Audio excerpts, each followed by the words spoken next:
Consciousness is a feature of software. It's a feature of certain computer programs like the ones we have in our brains. It's not a feature of the brain as such. The G in AGI stands for general, an artificial intelligence which can be programmed to perform any kind of cognition that any other entity that has cognition can perform. It couldn't possibly be general if it couldn't go wrong sometimes. You mean subjectivity there? Yes, if quantum theory is true, then there must exist such a program. It will run on any hardware. Our minds can also run on any hardware. We just don't know how to download it yet. But when we understand the architecture of the brain better, we will be able to convert the state of the brain into a functioning state of a universal computer. I would envisage the relationship between humans and AGIs to proceed in the future is that we merge into very much the same thing. We both consist of a core program that has the G property, the general property, and they both can use any convenient hardware. Mr. Professor, it's a great honor having you here. And my first question to you is, how do you define AGI? What AGI is for you? The G in AGI stands for general. And what we mean by AGI is an artificial intelligence which can be programmed to perform any kind of cognition that any other entity that has cognition can perform.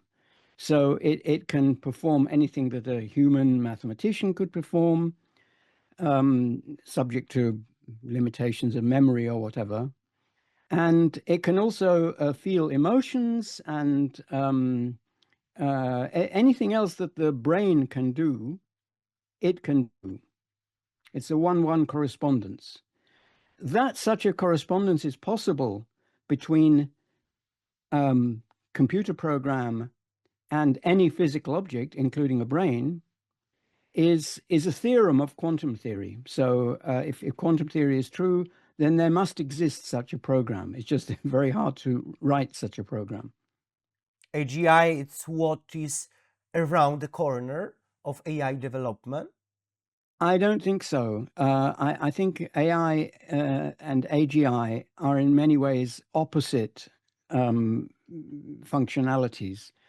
An AI is something that produces a given functionality very precisely. That is, it goes wrong very rarely. So if you have a program that plays chess, then if it loses a certain proportion of the time, then when you modify it, you are making the losing decisions less likely. So the better the AI is, the fewer possible outcomes there are of its functioning as an AI. And with the present AIs, if they produce obscenities or whatever, then you modify it so it never produces obscenities, and then it is a better version. With an AGI, it couldn't possibly be general if it couldn't go wrong sometimes, if it decided it didn't like to play chess and decided it wants to play poker instead. You mean subjectivity there? Yes. So subjectivity is yet another function of a cognitive entity. Today we know that something is missing when we look at AI development. What is it? Is it physics, dimensions of the reality? Well, I think we're only at the beginning of AI development. Even though I said it's not AGI, it's not in the direction of AGI, it's almost the opposite of AGI, as I said, because AI narrows the possible outputs and AGI broadens the possible outputs. Why we are in the opposite? To make an AGI, there must be no way of saying it will never have a certain thought. if there's a certain thought that it can never have by virtue of its very construction or programming, then it is not general by definition. Why couldn't evolution have simple created minds that solve problems without any subjective experience at all? Why don't our brain just solve problems in the dark, without any inner awareness? Well, the process of evolution did solve many problems without any explanation. There are, until but there the were. natural problems, but not about abstractional thinking, abstractional math, Yes, physics revolutions. So that's exactly. what I mean. So there are fundamental limitations on the kind of creativity that evolution is capable of. One major thing it can't do is it can't jump over a conceptual gap. So um, if there is an organism which could do with a certain improvement, like if there's a lizard and it would really benefit the lizard if it could breathe fire like a dragon, then the only way that evolution can generate a new organism which can breathe fire would be to have a sequence of organisms in successive generations which could come closer and closer to the ability to breathe fire. And every single one of those would have to be not only a viable organism in its own right, because it has to survive, to reproduce, to be mutated, and so on, uh, but also be useful, because if it's not useful, then its competitors who didn't have that slight mutation would outbreed it. So it's very difficult, therefore, for evolution to cross a conceptual gap like that. Whereas thinking, we can say, imagine that you had a flying car. Now, the flying car won't work if you just imagine it. If I used to imagine all sorts of flying and swimming and underwater cars when I was a child, and at first I did not try to bridge that conceptual gap. So, but the way that humans do bridge it when they do is not by making by making a sequence of things that starts with the first one and ends with the one with the new ability. They think of how to bring it about.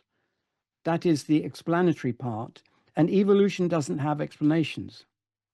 You claim all humans are universal explainers. Yes. Uh, is human brain capable of solving any problems? Well, first of all, universal explainers refers to both to the capacity to generate explanations and also the capacity to understand them, which is really the same capacity. It's the same ability.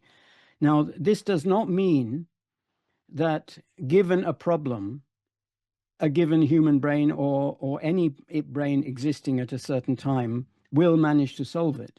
That's a different issue. The one of the things that prevents most conceivable problems from being solved is that nobody wants to solve them. Nobody wants to find an integer with a given problem. Only very few people want to find whether the Riemann conjecture is true and so on. And there are far more potential conjectures. There are infinitely many potential conjectures, most of which nobody will want to solve. The issue is different. The issue is, are we prevented by the constitution of our brains from creating a piece of knowledge which could in principle exist, not which could be produced, but which could in principle exist. And the answer is no, as I argue in my book, because if there were such a thing that could not be comprehended by humans, but which nevertheless impinged on us in such a way that we would want to solve it, then if that couldn't be solved, then this is the same thing as believing in supernatural beings, because then we say that we can comprehend the universe this far, but no further, and there is no explanation for why it's this far and no further, and therefore, since the thing beyond the barrier affects us, we can't therefore understand the things that are within the barrier either. So it's a contradiction. So we either have unlimited capacity for explanation, or we have no real capacity for explanation, because everything that we think we understand is actually an illusion, according to that theory. If we have unlimited capability to explanations, why some people struggle with basic math while others discover, relativity? How can we all be universal when our abilities are so different? Well, people struggle with basic math when somebody is trying to force them to do it and they don't want to. They don't want to is the key to this state of affairs. They have something better to do now, or at least something that they think is better for them to do. As I said, very, very few people in the world want to solve the Riemann hypothesis, want to prove the Riemann hypothesis or disprove it or whatever. Very few people want to learn calculus. Very few people want to learn to solve simultaneous equations. Unfortunately, we have a tradition of education that is based on making people do things they don't want to do. And under such circumstances, creativity is impaired. How much it is impaired depends on sheer luck, mostly. Some people are forced to do exactly the thing that they would have wanted to do anyway. Some people are forced to do things where they can do their own thing and not be noticed and not be punished, and so on. So many people get away with it.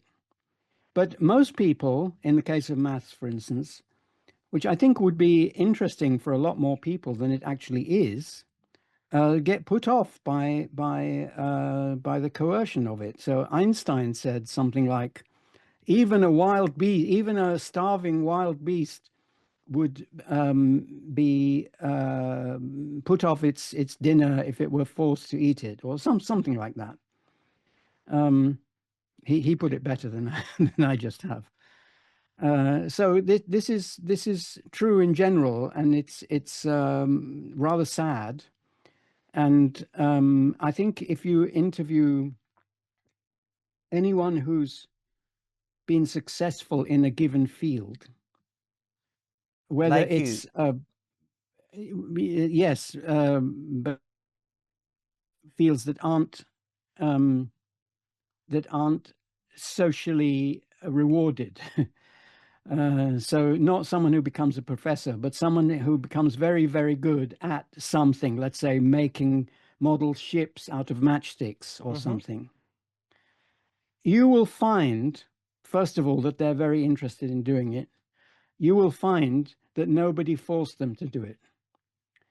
You will find a whole constellation of things that are characteristic of creativity that happened, and usually that person will say that they were lucky to escape. They were lucky to be able to continue this thing and acquire a great expertise in it, because they very narrowly were stopped. What is the Sometimes they can be stopped by being forced to do that very thing, like the hungry lion. what is the function of consciousness for you? We see intelligence without consciousness in machines and some animals, I think. I wish I knew. But note that consciousness is a feature of software. So it's a feature of certain computer programs like the ones we have in our brains. It's not a feature of the brain as such. Amazing. I'm It's a sorry. Amazing because a few days ago in Pasadena, I talked to a Turing Awards winner, Yuda Perl, and he oh said yes. that for him, consciousness is the blueprint of its own software. That's a very deep sounding statement. Judea Pearl is a very deep thinker on this very issue. Yep. He understands that, for example, the difference between prediction and explanation. Yep. Very few people do. And he is a campaigner for explanatory ideas as opposed to predictive ones, especially in the field of probabilistic prediction.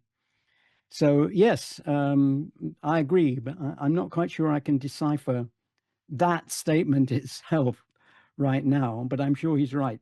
Do we need to understand what consciousness actually is before we can build conscious AI? Or could we accidentally, create conscious machines while still being clueless about how consciousness works? It is possible sometimes to solve a problem without having a full understanding of what it really took for one's solution to work. A good example is the conquest of flight by the Montgolfier brothers. So they lit fires underneath this balloon, and the balloon took off into the air, and so on. And they had no idea how it worked. They did not know that they were making a hot air balloon. They thought that smoke had an inherent tendency to rise, and that it was the smoke rising that pushed up the balloon. So now that's, in a sense, that's completely wrong. That's the wrong explanation of how it works, but it contains truth. There is some truth in that explanation, and that some knowledge in that explanation, and that small amount of knowledge was enough to make the thing work. It would not have been enough to make it work a little better. For that, you need a bit more understanding of what's actually happening. And when it comes to powered flight with the Wright brothers, nobody could achieve that until they really understood some aerodynamics. They didn't understand the whole of aerodynamics, but they understood the science of aerodynamics far better than the Montgolfiers had understood the science of hot air balloons. Usually we need to understand something, at least up to a certain advanced stage, before we can manipulate it, before we can make it do what we want. Understanding the world and manipulating it are intimately related, and it's not often that you get one without the other. Talking about AI, today you are using word knowledge. Can knowledge without experience be still called knowledge? What we call things doesn't really matter. We can give it whatever name we like. We can call it Fred or whatever. I'm following the terminology of Karl Popper, who was my entry into philosophy when I read his books. And he says his way of using the term knowledge is that it is a form of information. It's a form of information that has special properties, so it can cause physical effects.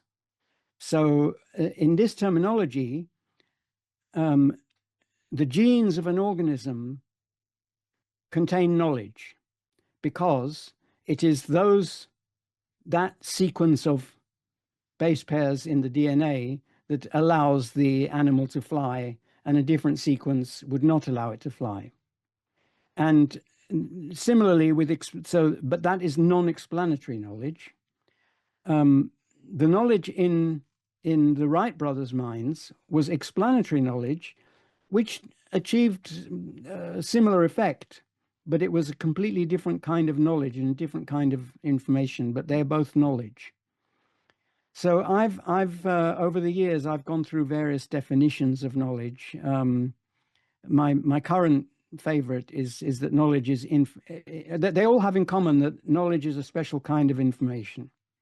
Most information is not knowledge, and so my current view is that the best definition of knowledge is that knowledge is information with causal power. However, I'm not wedded to that definition. Previously, I would have said knowledge is information that has the property that it causes itself to remain in existence. And that's a definition that is suitable for the knowledge in genes and the knowledge in books. But it's not that great for knowledge in a brain. So yeah, and also in constructor theory, my current definition is the most suitable, which is probably why I like it best. What if AI develops ideas so alien that humans literally can't understand them? Would it mean that human minds are not Turing complete? So that's a composite question. Yeah. So first of all, there are plenty of things that we can't understand. If you ask why is the configuration of sand on a beach what it is, and why isn't it not something else, we have to say I don't know. And we could study it. We could study it for a lifetime. We could say a few things about it. It's got these runnels because the fluid dynamics works in a certain way when the tide goes in and out, but we still wouldn't be able to explain everything about this. And similarly, if we look at things that people already have understood, like the meaning of a linear A inscription in Crete, nobody understands linear A. That doesn't mean that there's some limitation to the human hardware. Now, the other thing is, you said, would it mean that we're not Turing complete? Well, we're obviously Turing complete because we can follow through the instructions of a universal Turing machine with a piece of paper, and a pencil. If I may say so, the question should have been, does it mean we're not universal explainers? And the answer would still be no, because you cannot tell, there is no test for whether a particular piece of software can solve a particular problem or not, because it might not want to. So again, it's rather like school again. If somebody doesn't, we are protected ourselves. That is one reason why we might not want to do it, but there is an infinity of possible reasons. So if somebody doesn't speak, it doesn't reply when spoken to, it may be that they can't speak, or it may be that they don't want to speak, or it may be that they don't want to speak today but will happily speak tomorrow, or whatever. There is no test. There is no test for these counterfactual properties which are essential to being human. Are you optimistic about humanity's future with AI? So yes. So AGI, I think, presents no fundamental problem, because AGIs, people get this mixed up. An AGI is a computer program. It's got nothing to do with the hardware. It will run on any hardware. Our minds can also run on any hardware in principle. We just don't know how to download it yet. But when we understand the architecture of the brain better, we will be able to convert the state of the brain into a functioning state of a universal computer. And even if we don't do that, we will be able to use the extra hardware of a computer to enhance our hardware speed. And we already do this. You and I are at this moment communicating using computers that are performing billions of operations per second, which would take us, if we had to do the same thing with semaphore flags, would take us millions of years to do. And yet with this hardware, we can do it. And it's the same with any other information processing task. So if you have an AGI that has the G, that has the capacity to create new explanations, then it can use as much add-on memory or processors as it needs to solve a particular problem, and so can humans. And the way I would envisage the relationship between humans and AGIs to proceed in the future is that we merge into very much the same thing, that we both consist of a core program that has the G property, the general property, the general explanatory property, and they both can use any convenient hardware. But you know, last time two intelligent species shared Earth, humans and Neanderthals, one went extinct. Why should this Yes. time be different? Well, actually, we now think that there were more than two. There might be as many as 6. We can extinct. And 5 of them went extinct. And Yep. it wasn't because we murdered them. It was because they failed to solve the problems that were facing them. And during the Ice Age, every other species was reduced in numbers. Humans not only increased in numbers, but spread out over a much greater area. And that's because humans were doing this thing of solving problems, whereas other species who had the capacity to do so chose not to.